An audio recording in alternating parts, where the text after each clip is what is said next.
بسم اللہ الرحمن الرحیم۔ السلام علیکم۔ شیخ سعدی نے زندگی کا زیادہ تر حصہ علم حاصل کرنے اور سیر و سیاحت میں گزارا۔ گلستان اور بوئستان ان کی مشہور کتابیں ہیں۔ شیخ سعدی بوئستان میں فرماتے ہیں کہ ایک کسان جنگل سے گزر رہا تھا کہ شدید بارش کی وجہ سے پورے جنگل میں بہت کیچڑ تھا۔ جنگل سے گزرتے ہوئے کسان کا گدھا کیچڑ میں پھنس گیا۔ اس نے گدھا کو کیچڑ سے نکالنے کی تنہا بہت کوشش کی، مگر سب رائے گاں گیا۔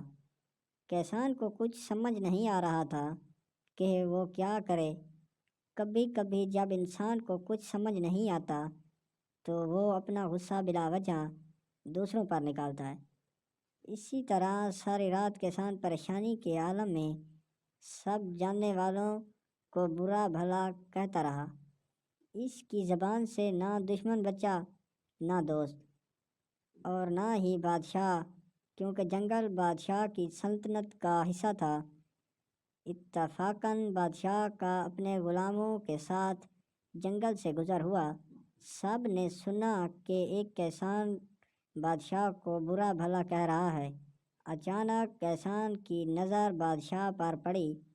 وہ بہت پریشان ہوا کہ بادشاہ نے سب کچھ سن لیا، اب اس کا انجام بہت برا ہوگا۔ اسی وقت غلاموں نے بادشاہ کے کان بھرنے شروع کر دیے۔ ایک بولا، اے بادشاہ، اس شخص کی گردن تلوار سے اڑا دی جائے، کیونکہ اس نے آپ کی شان میں گستاخی کی ہے۔ دوسرا غلام بولا، اے بادشاہ، اس کو قید خانے میں ڈال دیا جائے، کیونکہ اس نے نہ صرف آپ کو برا بھلا کہا بلکہ آپ کے خاندان کی بھی برائی کی ہے۔ بادشاہ نے مجبور کسان کی طرف دیکھا جس کا گدھا کیچڑ میں پھنسا ہوا تھا۔ بادشاہ کو کسان کی حالت پر رحم آ گیا۔ اس نے کسان کی نامناسب باتوں کو معاف کر دیا اور اپنے غصے کو پی گیا۔ بادشاہ نے کسان کو انعام و اکرام سے نوازا اور ایک سفید گھوڑا بھی انعام میں دیا۔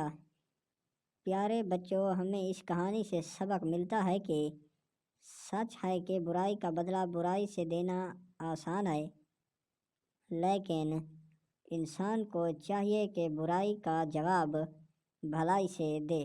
شکریہ۔